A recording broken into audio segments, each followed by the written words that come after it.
¿Qué tal? En esta clase vamos a trabajar con procesamientos de imágenes y en particular, digamos, bueno, como trabajamos en un instituto de astronomía y física, la mayoría de los concurrentes, les voy a contar que existe una librería que se llama AstroPy, que sirve para, bueno, es un conjunto, un paquete de herramientas que sirven para hacer trabajos vinculados a la astronomía y a la astrofísica.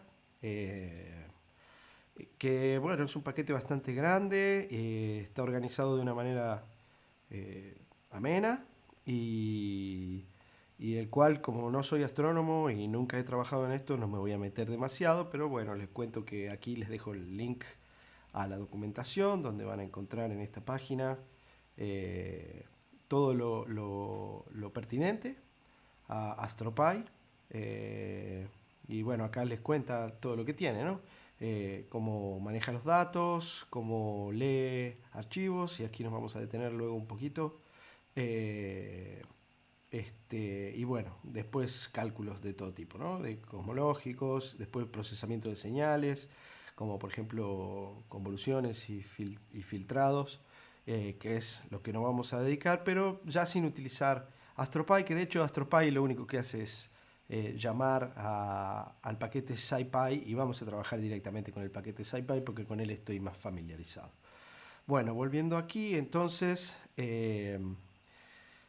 ¿cómo se hace? Lo mismo que todo en Python.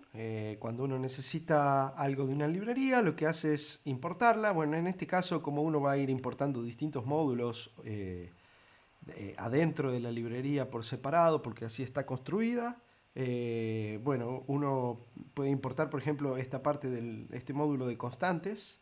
De esta manera, from AstroPy import constant, y después si uno quiere le pone un alias. Yo para no escribir constants le puse const, y por ejemplo, bueno, aquí tiene, imprimí const.e.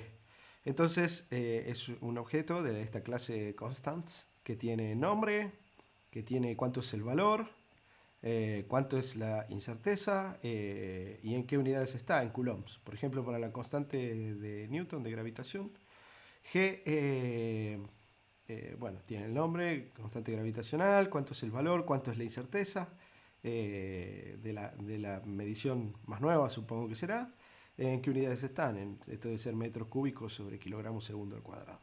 Eh, y bueno, a veces es útil saber que existe un paquetito con todas estas constantes, así que para que lo tengan en cuenta. Pero vamos a la parte de procesamientos de imágenes.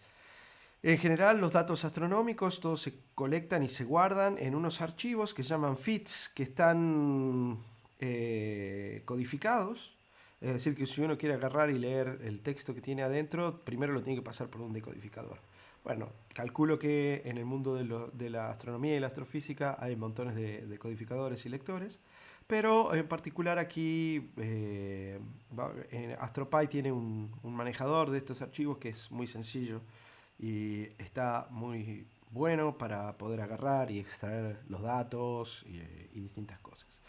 Bueno, para fabricar estos manejadores de AstroPy, bueno, uno importa astropy.io, que io debe venir de input-output, y .fits. Bueno, acá le puse un alias ft para escribir menos nuevamente. Con esto tengo todo el paquete de rutinas, todo el módulo que me sirve para ser manejadores de estos archivos. ¿Cómo voy a abrir un archivo? Bueno, voy a simplemente agarrar y crear un objeto con esta instrucción ft.open y el nombre, el string que corresponde al nombre del archivo. Fíjense que si yo le pongo print arch me dice que es un objeto que está en este lugar de la memoria y que tiene esta codificación HDU, que es un tipo de codificaciones. Y dice que es una imagen codificada, ¿no? En ese HDU. Uno de los atributos que uno tiene en Arch, particularmente Arch me construye un array de NumPy. No averigüé, no indagué demasiado para saber si Arch puede tener más elementos aparte de 0, 1, 2, 3, 4. Porque calculo que serán que uno puede armar un set en este caso imágenes, o set de diferentes medidas y ponerlos todos dentro del mismo archivo, y entonces uno va a tener adentro de este índice cada uno de esos sets de medidas. Ojo, estoy aquí especulando porque no lo sé. Pero bueno, uno tiene un atributo que es header. Y este header es fabuloso porque, bueno, cuando se hace la medición se guarda, así como en el viejo y querido librito de laboratorio, donde uno cada vez que medía ponía las distintas cuestiones que hacen a la medida, decir las condiciones, cómo se midió, la hora y todas esas cosas. Bueno, acá se guardan todas esa data en el header. Por ejemplo, en particular, aquí dice que este archivo, esta medición, tiene un array, o digamos que va a tener 4 ejes, es decir, un array, donde en el eje 1 va a tener 1024 datos, en el eje 2 va a tener 1024 datos, en el eje 3 esta dimensión tiene solamente 1, que quiere decir que no tiene nada, y lo mismo para el otro eje. Luego vienen comentarios y distintas cosas. Por ejemplo, acá cuando se hizo este archivo, el 22, el 22 del 4 del 2002.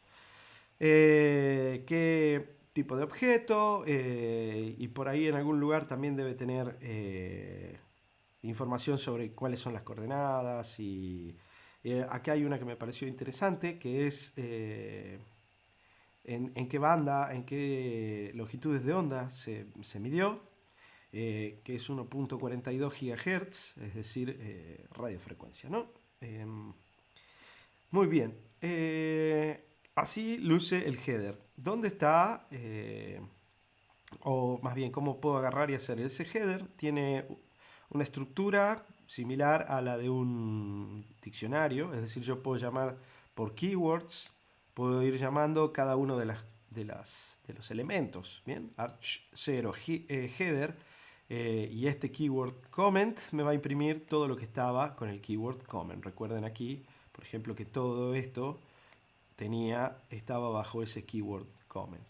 Si yo hubiese puesto cualquiera de los otros, podría haberlo visto. También, además, me permite recorrerlo como si fuese por filas, ¿bien? Donde cada una de las filas, fíjense que esta sería la primera fila, el 8, el índice 8, me dice la fila 8, donde está este texto, ¿bien? Que corresponde a este primero de comments. Muy bien, veamos dónde están los datos y veamos qué forma tienen, ¿no? Fíjense que arch0.data va a tener toda la data. Y acá les estoy mostrando el shape, es decir, el atributo shape, que es un atributo que por defecto vienen en los objetos de NumPy, los arrays de NumPy. ¿Bien? Y entonces me dice aquí hay un eje, el eje 0 tiene un elemento, o sí, sería todo esto.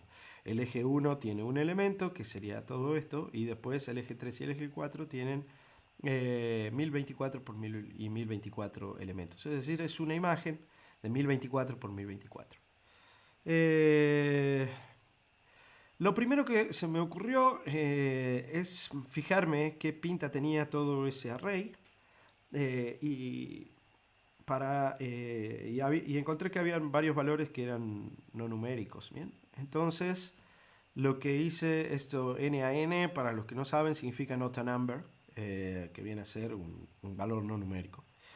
Entonces lo que hice fue el primero limpiarme los not a numbers y en particular los puse igual a 0 porque me pareció que para todo lo que voy a hacer después 0 era un valor adecuado. Eso cuando uno elimina not a numbers tiene que ver si después uno va a trabajar sobre los arrays a los que uno le sacan los not a numbers, que el valor nuevo que uno le asigna, si es que no puede eliminar directamente los elementos y reducir la dimensionalidad, tiene que poner un valor que sea razonable, ¿no? Si yo le hubiese puesto un 3, probablemente va a interferir en todo el procesamiento que haga luego. Entonces, bueno, primero que nada, lo que se me ocurrió, bueno, voy a sacar todos los datos, ese array de shape 1, 1, 1024, 1024, lo voy a pasar aquí a data to work y le voy a sacar esos dos ejes inútiles que lo único que van a hacer es que que escriba más, digamos, y me pareció que carecía completamente de sentido guardar esos dos ejes. Entonces este Data to Work le hice un reshape aquí que de 1024 por 1024, es decir, va a agarrar todos los elementos que están ahí en esos dos últimos ejes y me va a borrar los dos primeros ejes. Y luego aquí con esta función de NumPy, con este método isNaN, lo que estoy haciendo es en Data to Work pregunto a todo el array quién es not a number, ¿bien? Y entonces todos los Data to Work que son not a number, les agarré y les puse igual a 0. Bien, con eso me deshice de los valores no numéricos. Vamos a ver, ahora que ya le saqué todos esos not a numbers, cómo se ve una imagen de este tipo fits, que lo puse en escala logarítmica y una imagen de radio. El eje de la escala me está mostrando la intensidad, es decir, con cuánta intensidad me llega la señal podría decir un radiotelescopio probablemente, no lo sé, nuevamente. Pero bueno, con este EM Show que es muy bueno para mostrar mapa de bits, es decir, EM Show me va a mostrar una matriz donde si me va a ir poniendo en la escala el valorcito que tiene cada uno de los elementos. Y acá fíjense que tiene 1024 por 1024. Particularmente, como en física normalmente trabajamos poniendo el origen de los ejes abajo, es decir, el 0, 0 aquí, a la izquierda y abajo, lo ubiqué. La gente que trabaja con imágenes, en el mundo del trabajo con imágenes, siempre se utiliza el 0, 0 acá. Y este EM Show de Matplotlib particularmente por defecto pone el 0 en la esquina superior izquierda. Es decir, aquí va a ser el 0, 0 y a partir de ahí cuenta cada uno de los píxeles. Con este bottom uno le dice que los píxeles estén abajo.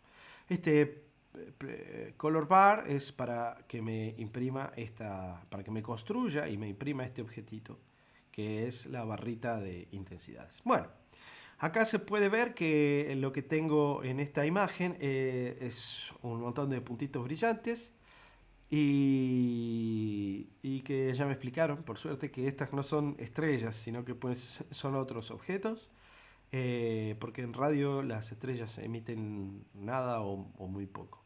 Y después tenemos estas formas de nubecitas, ¿no? Estas manchitas que son con geometrías bastante próximas a elipses, podríamos decir, o círculos. Que también tienen estructura interna y todo lo demás, pero lo que voy a tratar de hacer a lo largo de este encuentro es poder caracterizar esas estructuras o mostrar una manera de caracterizar, si bien no es la mejor, pero una primera aproximación a cómo uno podría trabajar para poder caracterizar estas imágenes. Lo primero que se me ocurrió a mí para procesar imágenes y para ver si es que uno puede encontrar esas estructuras que tiene en estas imágenes de radio fue aplicar convoluciones, y para ello primero voy a hacer un pequeño repasito de qué significa una convolución. En el mundo continuo, la operación de convolución y en una sola dimensión, como normalmente se suele hacer para señales temporales, por ejemplo,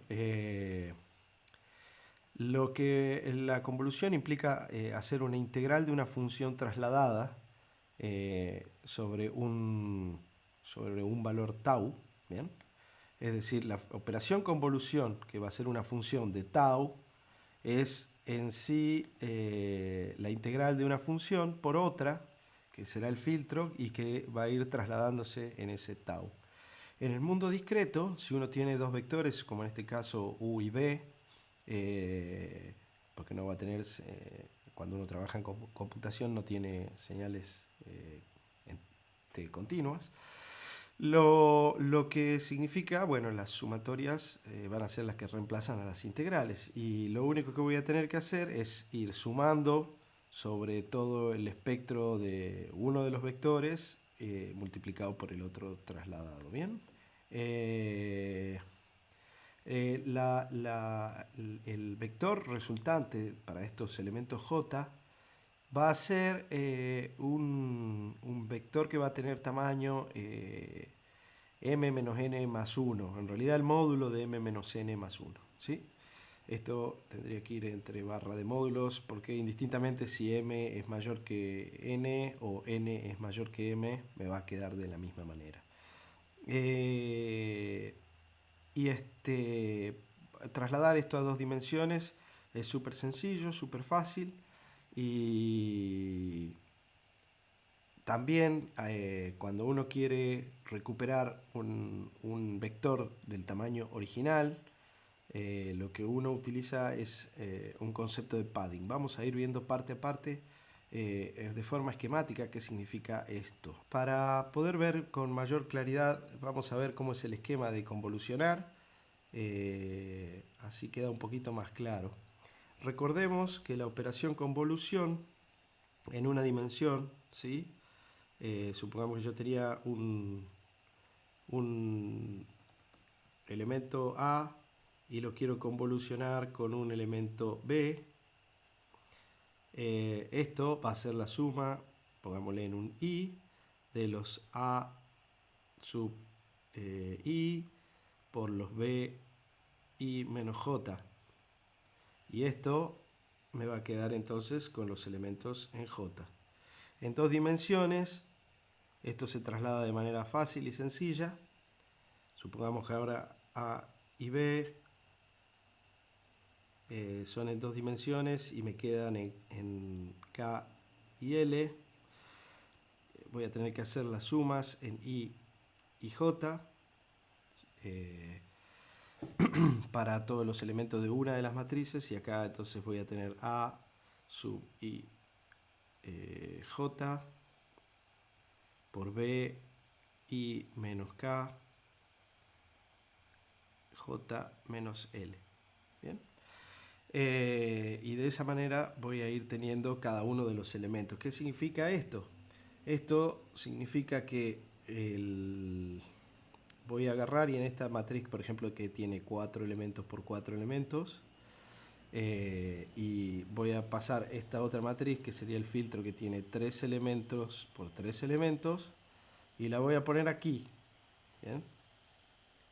Y voy a multiplicar cada uno de los elementos coincidentes y voy a ir sumando. Bien, por el de la matriz original por el del filtro, le voy a sumar el producto de estos dos, más.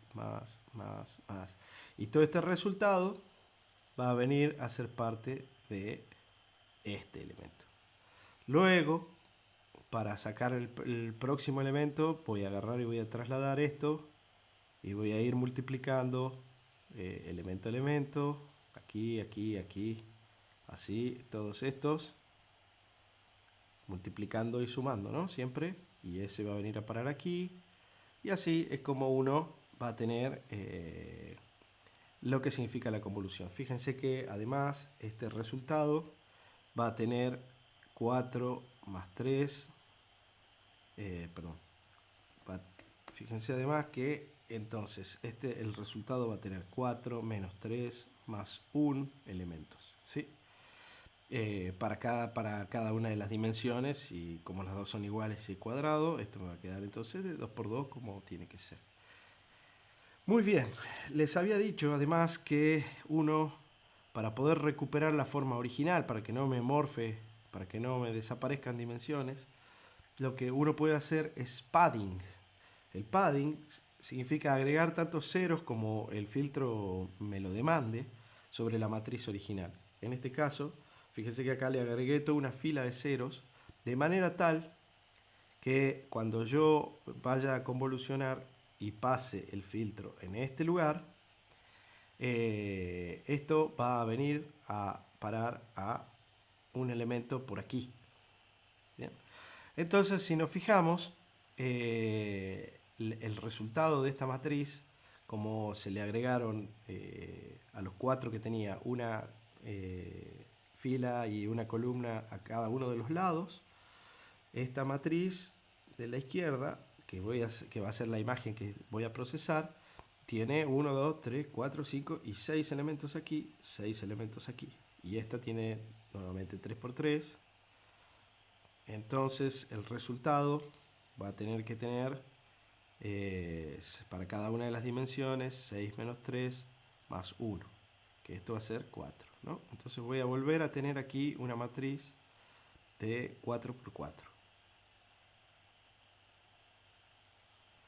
Y repitiendo los procedimientos, por ejemplo, si yo agarro y hago sobre estos elementos, ¿sí? El resultado va a venir a parar por acá.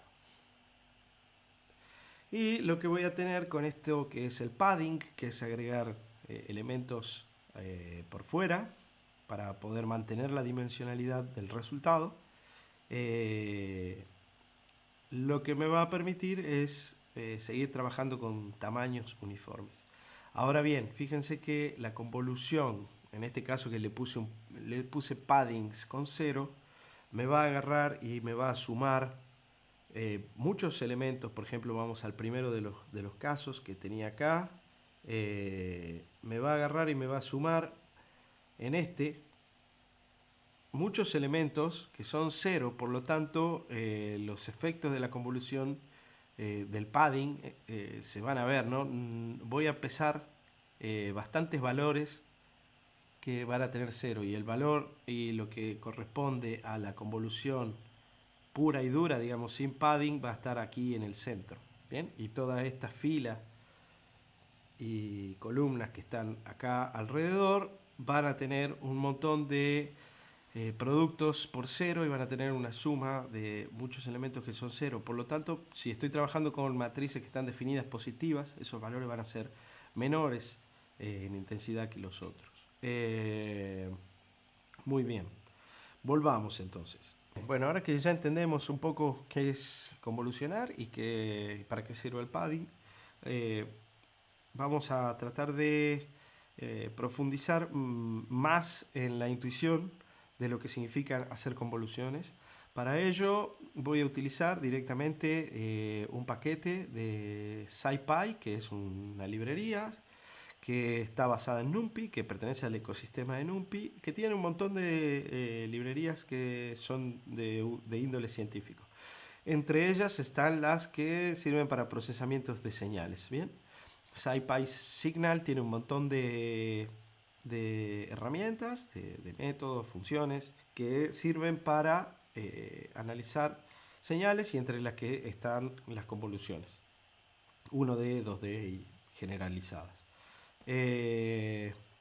Para ello lo que voy a hacer es construir dos matrices bien simples, bien sencillas, que ahora las voy a pintar para que quede más claro, pero básicamente van a ser matrices que tienen valores píxeles, ¿sí? Valores de 1 en algunos elementos en particular, y voy a hacer una matriz de 15 por 15 píxeles o elementos y otra de 5 por 5, es decir, que voy a usar una de filtro y la otra como si fuese una imagen. ¿Bien? Aquí están dibujadas todas ellas, y fíjense que la matriz está aquí a la izquierda, tiene 15 por 15, bien, va de 0 a 15, 0 a 14, perdón, y tiene 4 puntitos que valen 1, bien, cada uno de los píxeles estos es cada uno de esos unos que están en mi matriz.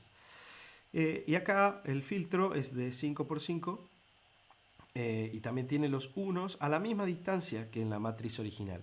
Entonces lo que yo quiero que veamos es cuál es el resultado de convolucionar una matriz y un filtro que son, en este caso, iguales.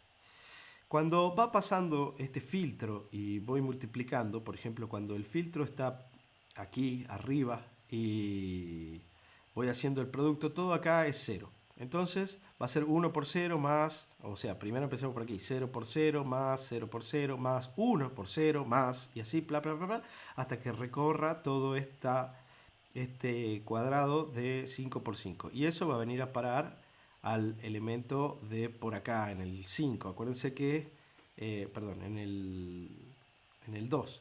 Acuérdense que estoy usando paddings, por lo tanto aquí me va a inventar valores porque acá agregó ceros. ¿Bien?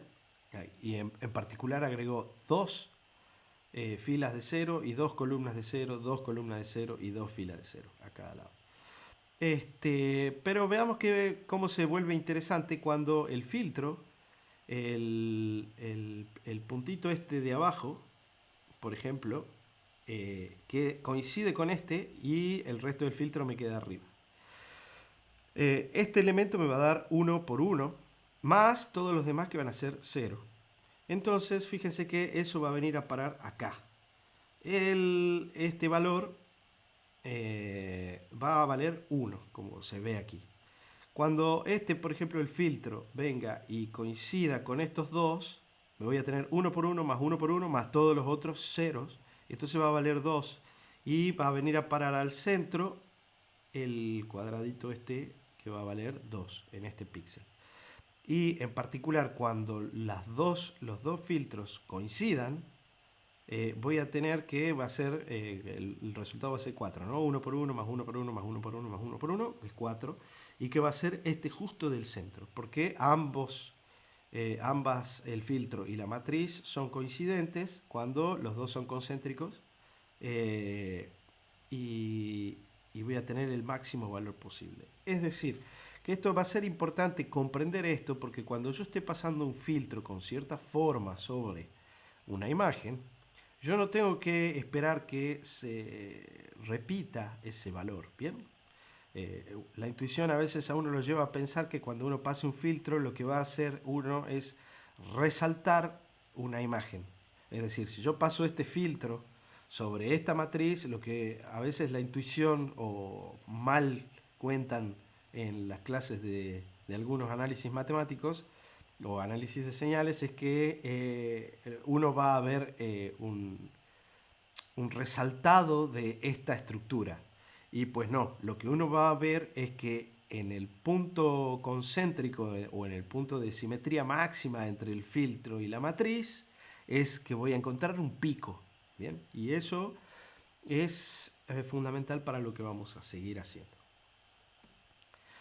Entonces, para trabajar con mis imágenes que tengo en el radio, lo primero que voy a hacer, como no quiero meterme con cosas que son cuantitativas, porque además no está claro cómo trabajar con cosas que son cuantitativas aquí, en particular con lo que les quiero mostrar hoy,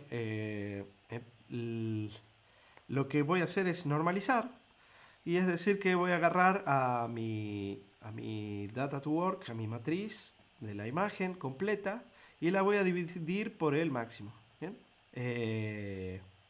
Entonces, de esta manera me queda todo entre 0 y 1. ¿Bien?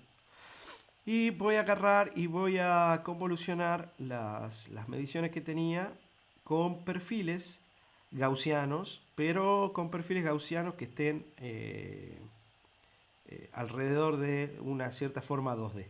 En este caso, a mí lo que se me ocurrió es hacer filtros que sean entonces estos perfiles gaussianos, como ven aquí a la izquierda, que es decir, que si uno hace un corte transversal a este perfilcito, uno tiene una campanita de Gauss, y que además están todo alrededor de una elipse o un círculo o algo que se le parezca. Bien.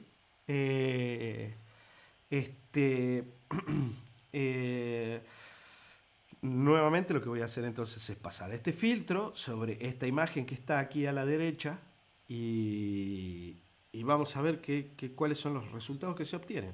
Muy bien, antes de continuar es importante que recordemos que en este caso yo voy a hacer convoluciones de matrices, por ejemplo en el ejemplo anterior, de 300 por 300 píxeles sobre una matriz de 1024 por 1024. Para encontrar un elemento solo de esa convolución, lo que voy a tener que hacer, si es que nos recordamos cómo era acá, voy a tener que, fíjense que yo lo que tenía para un filtro de 3×3 de 9 elementos, yo acá hacía multiplicaciones, para cada uno de estos 3 hacía 9 multiplicaciones y sumas, y después me trasladaba aquí y otra vez 9 multiplicaciones y suma, y así hasta que yo iba completando toda esta matriz. Eso implica que para obtener un único elemento, bien, voy a tener cantidad de operaciones al cuadrado, 3 por 3 operaciones al cuadrado, es decir, para cada uno de los elementos. Por lo tanto, normalmente se habla que las convoluciones son de orden al cuadrado. Supongamos que tomemos la dimensión más grande de la matriz más grande que tengo, que es 1024 por 1024. Si yo tengo n, que va a ser en este caso 1000 por 1000, va a terminar siendo n igual a 1.000.000 aproximadamente, ¿no? Y entonces la cantidad de operaciones que voy a tener que hacer es n cuadrado, es 1.000.000 por 1.000.000. Es decir, 1 por 10 a la 12 me parece que me queda. Y es una cantidad de operaciones muy grandes y por lo tanto es lento. Bien, hacer la convolución según esta definición es lento. Y por ello también es que se puede recurrir a que la transformada de Fourier, le vamos a poner una f así, de una convolución, ¿sí?, es igual a las transformadas de Fourier de cada una de las funciones multiplicadas. Y acá iría una g. Bien. Entonces, hacer la transformada de Fourier desde los años 60 a esta parte, se dieron cuenta de manera computacional, porque los algoritmos existían de antes. Me parece que Gauss fue uno de los primeros que se dio cuenta de que las transformadas de Fourier discretas tienen simetrías. Y como son simétricos, las operaciones se pueden reducir, y cuando apareció finalmente este algoritmo que revolucionó verdaderamente la computación y el procesamiento de señales,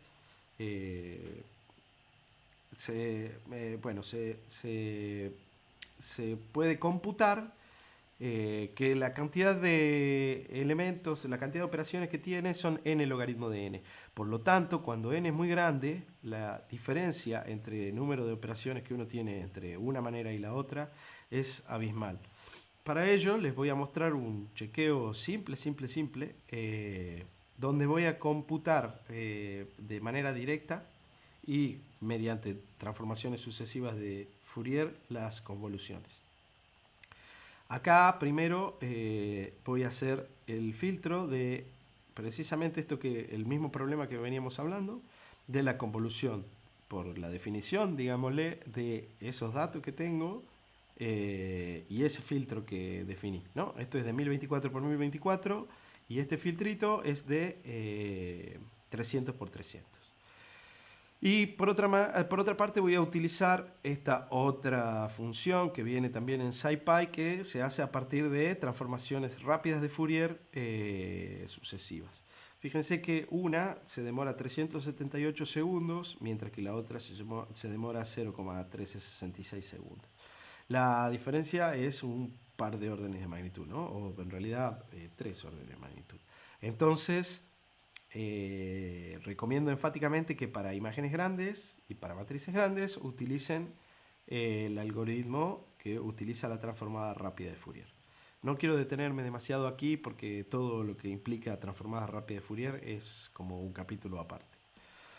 Muy bien, veamos entonces qué resultado nos da hacer esa convolución. Lo primero que se nota es que, como usé paddings, aquí voy a tener 1300 Ichirola de elementos por 1300 Ichirola de elementos, que esta es la imagen convolucionada. Bien. Luego veo que acá hay un montón de ceros, que son los ceros que me agregó porque le puse un filtro. Si se fijan, esto debe coincidir bastante con unos 150 que le tendría que haber agregado. O sea, por los 150 tiene que estar más o menos por aquí.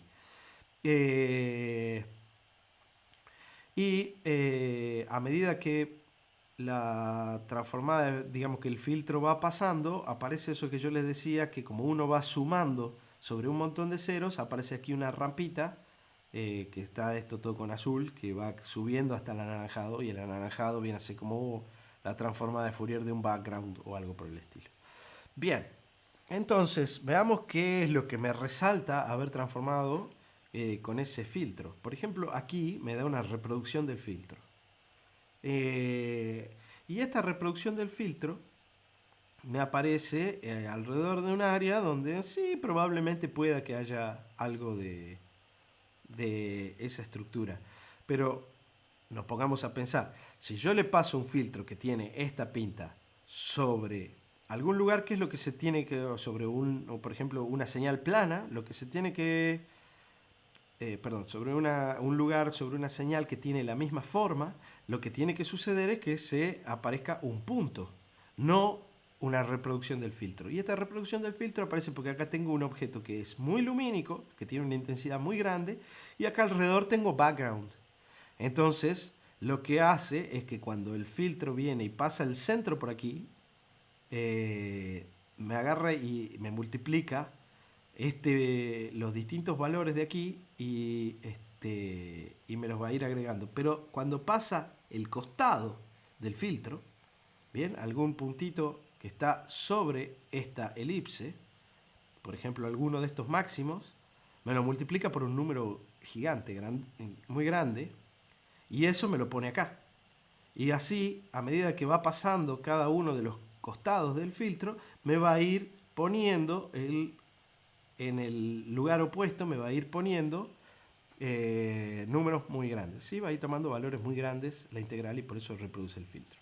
Y entonces fíjense que en cada punto muy brillante, lo que tengo son reproducciones de filtro. Y dependiendo, por ejemplo, de la difusión que tiene ese punto, la reproducción del filtro puede ser más o menos angosta.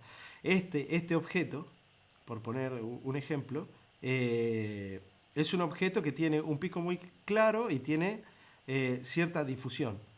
Es ancho, por así decirlo. Y fíjense que entonces la elipse que le corresponde a ese aquí es más ancho.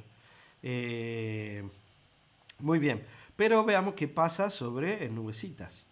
Por ejemplo, esta nube o esta estructura que tiene alguna pinta circular o algo por el estilo, me da aquí un punto más brillante. Entonces, para tener en cuenta que pasando ese filtro, lo más parecido que hay al filtro es este punto. ¿Bien? Y por aquí puede que aparezcan otros y por aquí otros. ¿Bien? Pero eso es lo que me está diciendo, que lo más parecido al filtro que pasó, que hay en este objeto, lo más similar al filtro, en realidad es donde está este punto más brillante. Y entonces nos vamos a dedicar a tratar de ver esos puntos y aislarlos. ¿Bien? Para ello, lo primero que voy a hacer es hacer un primer filtrado, es decir, eliminar todos los puntitos muy luminosos de la imagen. ¿Para qué? Para deshacerme de todo lo que no quiero. Es decir, voy a borrar esos objetos súper intensos.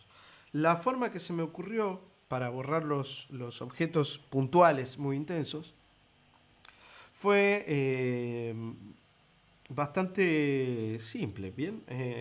Lo que pensé yo es ver cuántos píxeles caen en función de la intensidad.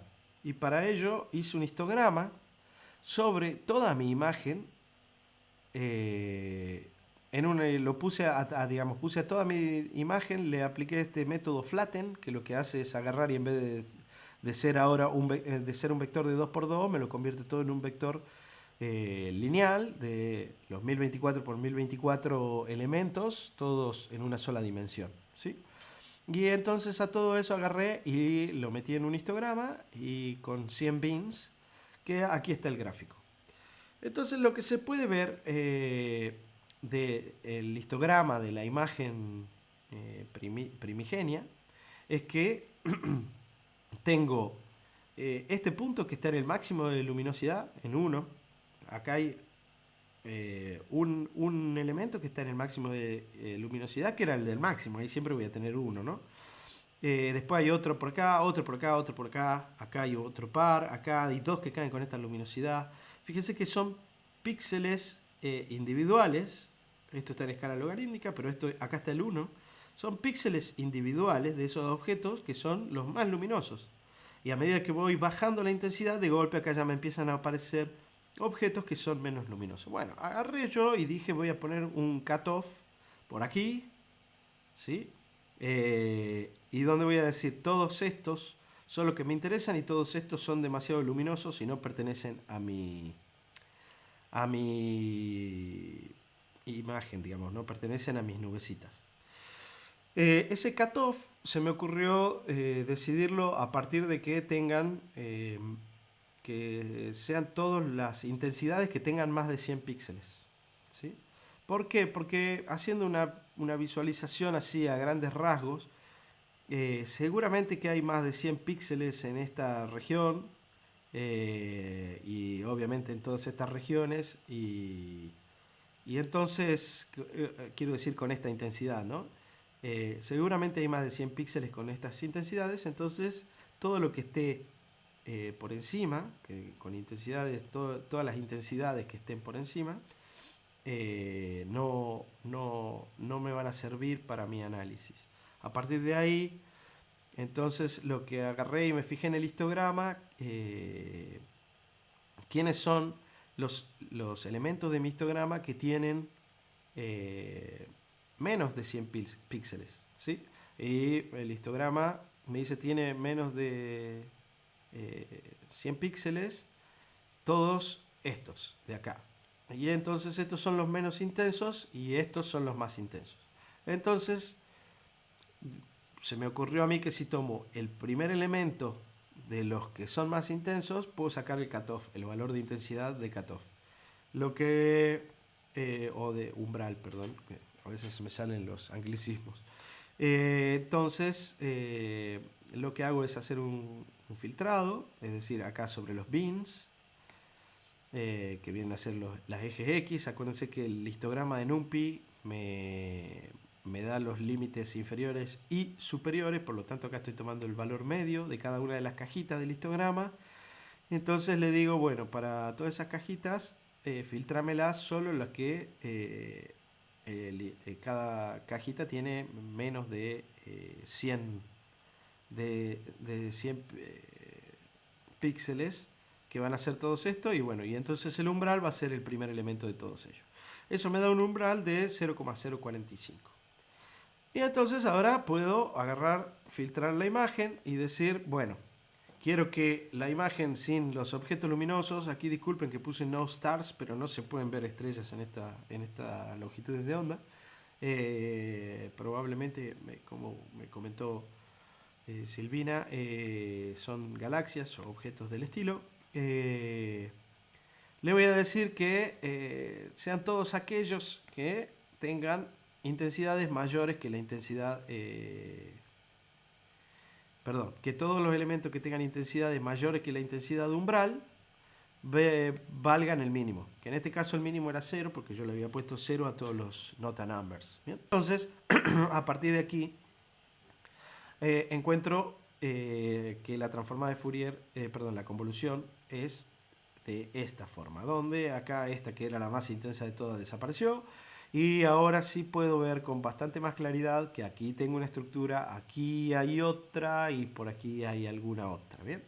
Y acá sigue apareciendo el filtro porque esta estructura era muy grandota. Tal vez tendría que haber hecho más fino mi filtrado, pero de todas maneras creo que así ya sirve para arrancar para trabajar. Muy bien. Ahora lo que voy a hacer es separar esas estructuras. ¿Cómo voy a proceder a separar esas estructuras? Primero voy a tratar de entender cómo es mi convolución, mi imagen de convolución. Esto es el histograma que corresponde a mi imagen convolucionada. Y si nos fijamos, voy a tener valores que van desde 0 hasta 30 y un par, 32 por ahí. Los valores que me van dando. Lógicamente que estos van a ser entonces los puntos más intensos. Luego voy a tener acá un montón de puntos con intensidad 0, que van a ser los bordes por todo el padding. Luego voy a tener aquí casi un crecimiento lineal en las intensidades, bien, que va a ser efecto del padding, y por acá va a empezar otra vez toda la parte anaranjada, digamos, de la convolución, ¿no? De esta imagen. Fijémonos un poquito. Bien, acá, perdonen, la recorté Pero acuérdense que acá tengo los bordes con ceros, ¿no? Y después va creciendo, eh, y hasta llegar a algún valor por aquí que tiene razón de ser, que pasa a ser el background. Y después vienen recién los puntos intensos. Entonces, lo que me ocurrió es que lo mismo que había hecho sobre la imagen sin filtrar, en la imagen filtrada también puedo hacer alguna cosa similar para poder hacer separar las estructuras. ¿Bien? A partir de aquí les voy a mostrar cómo es que se me ocurrió que podía separar las estructuras, pero en principio ahora les voy a mostrar lo que podría llamarle un filtrado duro, ¿sí? Fíjense que acá agarré y dije, bueno, 25, acá hay como un nombrito, en 25 hay una mesetita antes de que caiga todo, y no quiero matar exactamente todo lo que es convolución y quedarme solamente con los piquitos, sino que quiero ver qué pasa en las regiones de mayor intensidad, y acá hice un filtrado duro en 25 para ver qué es lo que sucede. Entonces aquí, eso lo hice acá diciéndole que las imágenes filtradas, perdón, pasé una copia de la imagen filtrada, ¿sí? De esta que está aquí, pasé una copia y la guardé en este array filtered head. Y entonces le dije que todos los elementos que sean menor que 25, todos los píxeles que tengan intensidades menores que 25, que sean 0. Y entonces acá me pone un montón de negro y me deja solamente los pedazos que les pedí. Muy bien, por aquí viene el meollo de la cuestión para poder identificar los máximos y después meterme a trabajar adentro de ellos. Muy bien, voy a seguir aquí utilizando directamente la notebook de Jupyter. Así les puedo ir mostrando de continuo porque se vuelve muy largo si no me entran en los slides. Habíamos quedado por acá en el filtrado duro entonces vamos a ir analizando los primeros máximos locales. Para ello lo que a mí se me ocurrió fue una cuestión bastante simple, que es agarrar y elegir el máximo y ponerle aquí un parche sobre el máximo, de manera tal que me lo elimine y pueda seguir buscando el que sigue, digamos en órdenes de magnitud, en órdenes de intensidad, parcharlo, eliminarlo y después así el que sigue. Por lo tanto, es un algoritmo muy fácil. Importante recordar que como son intensidades, y están definidas positivas estas matrices, entonces simplemente poniéndole un -1 alcanza a todo el espacio que yo ya no quiera interferir. -1 siempre nunca va a interferir nunca va a ser un máximo, ¿no? Entonces, para ello lo que hice fue construirme aquí una funcioncita a la cual le paso mi imagen, le paso cuántos son los máximos que voy a querer ir aislando, y el tamaño del parche, precisamente sobre el tamaño del entorno cuadrado, en este caso, sobre el que voy a ir extrayendo el máximo. Bueno, de manera muy sencilla, esta función lo que hace, o la parte más importante de lo que hace, es agarrar y, para no tener problemas de bordes y de tener overflows en los arrays, es decir, no buscar un elemento que está por aquí afuera, bueno, lo que hago es agarrar y agregarle todo esto a la vuelta, -1, en función del tamaño del parche que voy a ir sacando, cosa de que si yo tengo que buscar algo que está justo en el bordecito, bueno, nunca se me pase para el otro lado. Eso lo hago aquí en este extend mat. Y bueno, fundamentalmente lo que uso es aquí sacar con esta función argmax, o que también se puede usar como método, también es un método de los arrays de NumPy. Bueno, lo que hago es sacarle el X, el índice máximo. Recuerden que este argmax es para vectores 1D, por lo tanto si uno le pasa un vector 2D, lo que hace es utilizar el vector flatten, es decir, como un solo chorizo. Si por ejemplo tenía 500 por 500, bueno, justo un número medio extraño, 1000 por 1000, agarra y tiene un vector de 1.000.000 de elementos y sobre ese me da el máximo. Entonces, para poder sacar cuáles son las coordenadas en 2D, simplemente tengo que agarrar y hacer esto, dividir la división entera para sacar las X y la operación módulo para sacar las Y. Con eso tengo filas y columnas.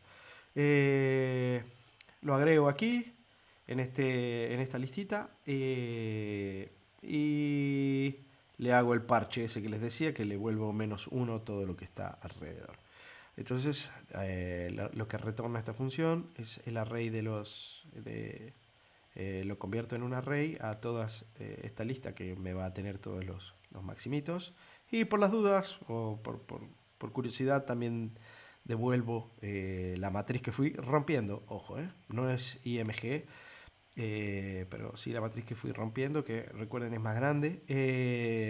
Y bueno, aquí les voy a mostrar entonces qué pasa cuando le paso a nuestra imagen, cuando le paso este filtro. Importante que cuando paso para filtrar, le saqué a la imagen, le saqué los bordes, ¿sí? Se acuerdan que mi imagen filtrada fue pasada convolucionada con un filtro de 301 elementos. Por lo tanto, me agrega, por el padding, me agrega 150 de aquí, 150 de allá, 150 de allá. Es decir que, bueno, esa parte la descarté. Por otra parte, bueno, por las dudas le pongo aquí un copy, que esto es lo que, recuerden que el método copy pasa una copia superficial de cualquier array de NumPy, y la copia superficial de NumPy me sirve para que no se altere, bien, este array filtered, para que no se altere adentro de este identif max. Por ahí cuando uno tiene cadenas de iguales, interpreta que todos son el mismo objeto, y cuando uno lo cambia por ahí en algún lugar se me cambia todo y no, y si lo quiero ir guardando, lo que siempre uno tiene que pasar son copias superficiales. Bueno, particularmente le pedí que me saque 5 máximos, y que los tamaños de los parches sean de 100%, y bueno, me encuentra aquí un máximo, aquí otro, aquí otro. Ahí están los 5 máximos, que cuando los dibujo acá en nuestra imagen, con estas crucecitas, me tienen una localización bastante piola, salvando este detalle que viene por este efecto de borde acá, ¿no? Básicamente, si se fijan, como yo le pasé acá una elipse, así como es esta pinta, si yo le pasé por aquí una elipse, la suma da bastante grande cuando le pega a estos elementos del borde, más que tiene aquí parte de esta nube. Por lo tanto, esto da bastante alto, en esta región da un punto bastante alto y cae adentro de mis máximos. Seguramente que deben haber maneras de refinar todo esto, pero quiero seguir en este carácter exploratorio de estas cuestiones. Y para ello lo que voy a hacer es trabajar con el máximo más grande de todos, para seguir haciendo alguna exploración más grande. Después ustedes van a tener que sistematizarlo y ver bien cómo se puede hacer para hacer algo un poco más sistemático, como les decía, y más estructurado, ¿bien? Bueno, el más grande lógicamente es hasta aquí. Entonces lo que primero se me ocurrió es separar la región donde está, y a partir de ahí pasarlo por un montón de filtros, para determinar dónde está o sea, pasar la imagen original por un montón de filtros para determinar, por ejemplo, cuál estructura, cuál filtro de ellos me da alguna característica más certera. Igual se los quiero ir mostrando de manera progresiva como lo fui haciendo. Primero, para separarlo, agarré y alrededor del máximo, tomé la imagen sin los piquitos, sin los objetos muy luminosos. Tomé, bueno, acá verán el primer máximo, coordenada X y coordenada Y del primer máximo, y lo centré en una imagen más chica, de la mitad de tamaño, para que las convoluciones sean más cortas, ¿bien? Este, y a partir de ahí, que bueno, por acá la vamos a poder ver, a esa imagencita. Está en escala lineal, discúlpenme, por lo tanto no se ven tan resaltados todo, pero acá fíjense que está esa estructura de la nubecita más o menos redonda o algo así. Como les decía, lo que se me ocurrió a mí que podía servir es agarrar y hacer un montón de filtros de tipos elipses y cuyo cociente, cuyo ratio de semieje mayor sobre semieje menor, o viceversa, perdón, semieje menor sobre semieje mayor, vaya entre 0,5 aquí y 1. Entonces, para el semieje mayor va a ir entre 20 y 80 píxeles, ¿sí? Eh, Estoy tomando cada 3 píxeles porque, bueno, para que veamos simplemente. Entonces, en función de ello, lo que se me ocurrió es que tengo que, bueno, perdón, ángulos de inclinación de la elipse entre 0 y 90 cada 30, es decir, 0, 30, 60 y 90.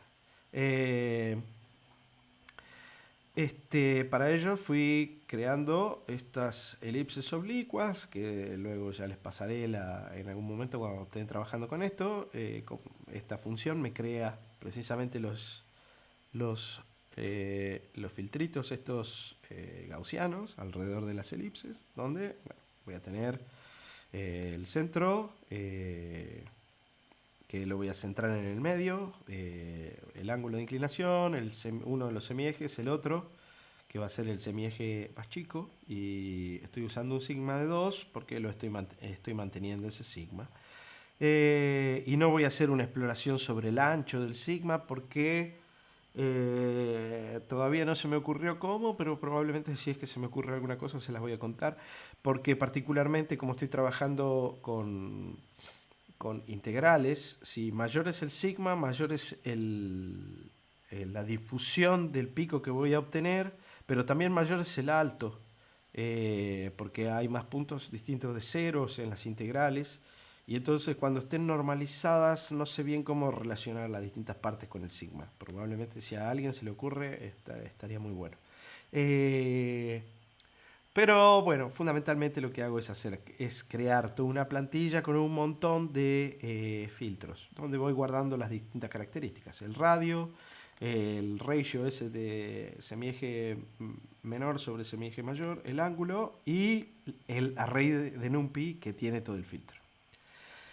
Entonces, bueno, aquí viene toda la etapa de que va creando todo, qué sé yo, le puse un print ahí, pero no viene al caso. Entonces, para cada uno de esos filtros, bien, es decir, para cada uno de los elementos que yo había encontrado acá, de esta lista, lo que voy a hacer es hacer la convolución, bien, de la imagen esa que ya está recortada, donde tengo la estructura al centro, la convolución con el filtro en particular. Una vez que tengo el filtro, lo que estoy haciendo en este caso es sacarle los bordes, ¿sí? ¿Se acuerdan que por el padding siempre me agrega un montón de cosas alrededor? Bueno, acá se las estoy liquidando a todas las que me sobran a partir del padding, y sobre eso los estoy normalizando. Entonces, a partir de ahí es donde hago esta cuestión de quedarme solamente con lo que son valores mayores que 0,8 de una manera más o menos estándar, como estaban todos normalizados, y me queda este filtrado duro.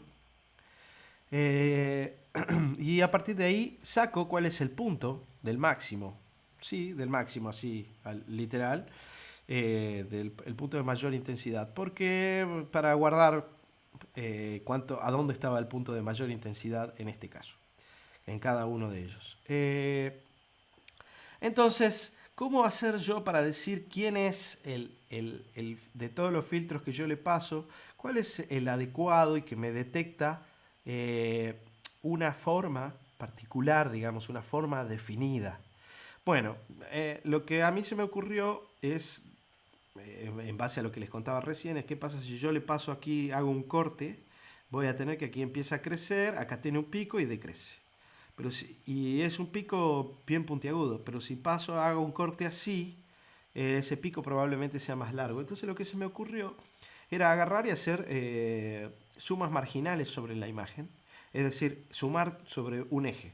Por ejemplo, si yo agarro y sumo esta fila, más esta fila, más esta fila, más esta fila, voy a obtener el perfil aquí que me va a representar a toda la suma sobre toda esta dirección. Y ese perfil va a tener aquí, qué sé yo, una forma. Y lo mismo para la otra dirección. Eso lo pueden ver aquí al costado.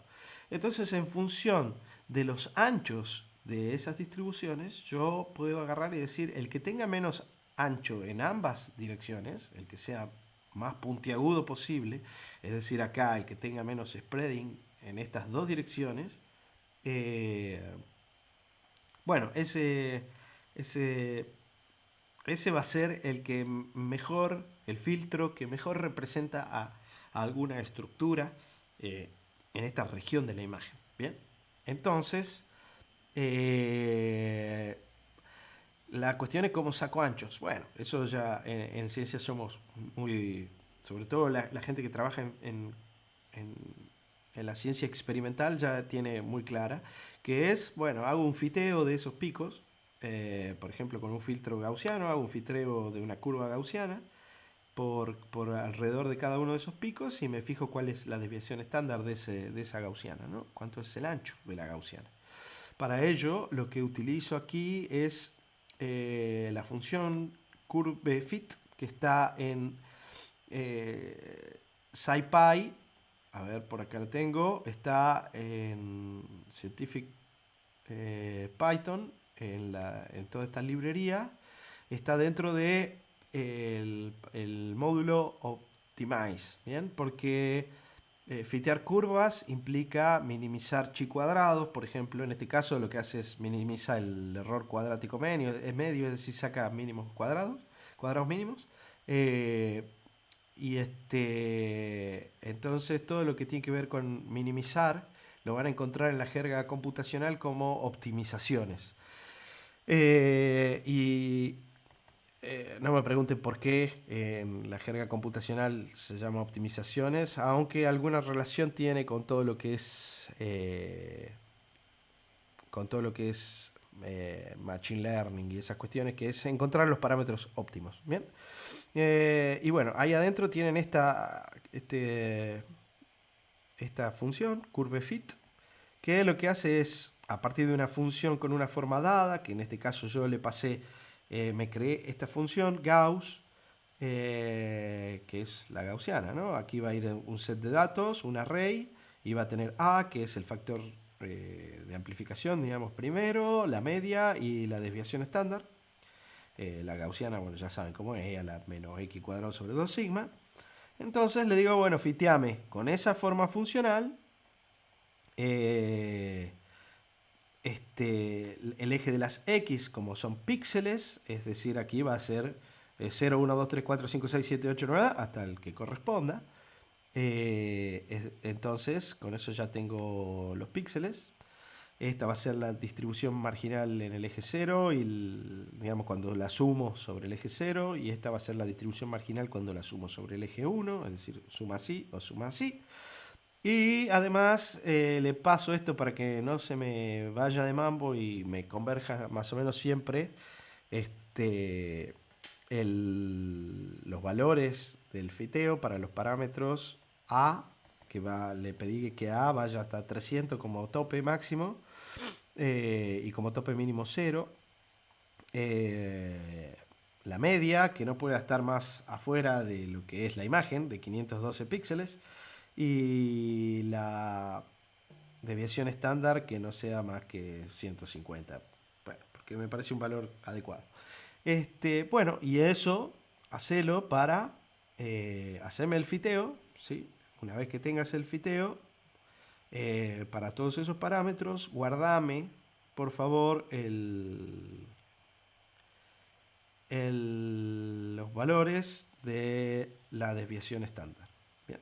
En las X y la desviación estándar en las Y. En realidad no me guardes ambas. Guárdame la más grande de ambas. Bien, entonces yo, en función de la más grande, voy a caracterizar cada una de estas estructuras.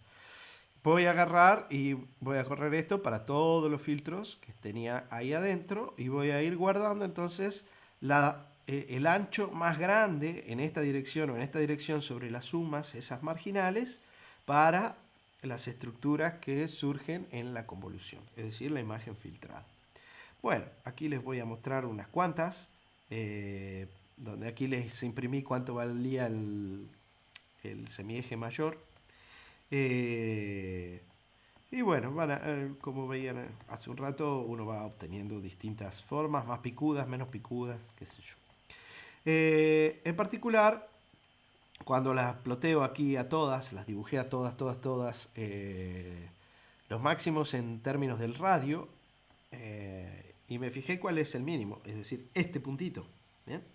Este puntito corresponde a un radio de 41 píxeles, ¿sí?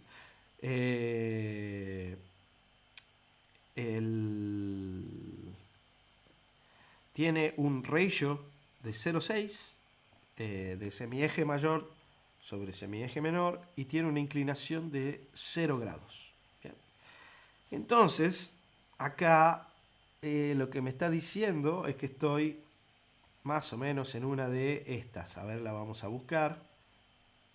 Así la podemos ver. 41, 06.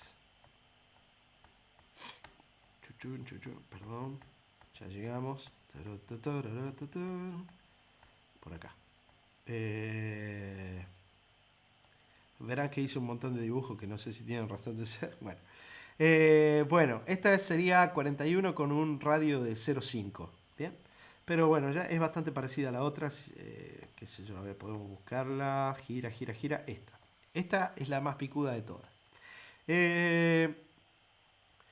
Es la que tiene más concentrado el punto. Entonces, fíjense cómo es la forma de esto. Es un huevito, una elipse vertical. Bien, es una elipse vertical este puntito.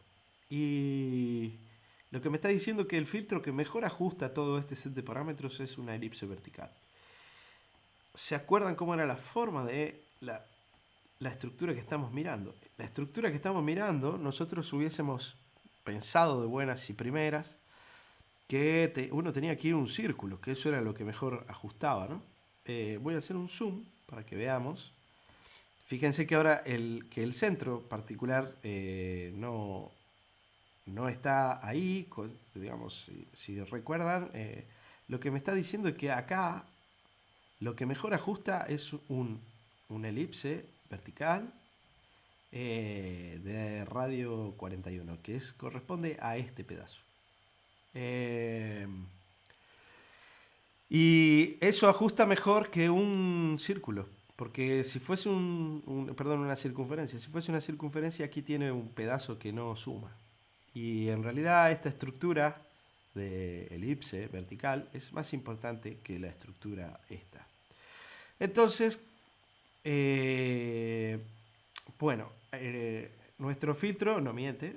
Lo que sí que probablemente los anchos de la estructura esta circular y esta elíptica sean bastante similares y sean bastante puntiagudos, entonces haya que hacer un nuevo proceso de tomar diferentes mínimos y ver cuáles son los que mejor andan. Pero más o menos de esta manera quería mostrarle cómo es la forma en la que se puede trabajar. Finalmente, si ustedes tuvieran que hacer algo extremadamente preciso y sistemático de clasificación, automatizado y qué sé yo, las herramientas que se utilizan son otras que normalmente tienen que ver con redes neuronales de convolución. Que eso será para algún otro curso que quieran hacer en algún momento de Machine Learning, donde uno ya no le dice cuál es el filtro que va a trabajar, sino que la red neuronal, en función de clasificaciones de imágenes preclasificadas anteriores, se da cuenta ella sola de cuál es la convolución óptima que tiene que utilizar, cuál es el filtro óptimo, y solo inventa el filtro. Entonces, muy bien, eso era lo que tenía para contarles hoy. Y con esto queda completo nuestro pequeño trabajito de, de filtrados, ¿no? Y el, nos quedaría un último tema, un último tópico para trabajar, que sería el de la ecuación de Schrödinger. Eso es mucho más pesado y eso lo trabajaremos parte a parte porque vamos a integrar numéricamente la ecuación de Schrödinger con algoritmos de Numerov y cosas por el estilo. Así que bueno, muchas gracias.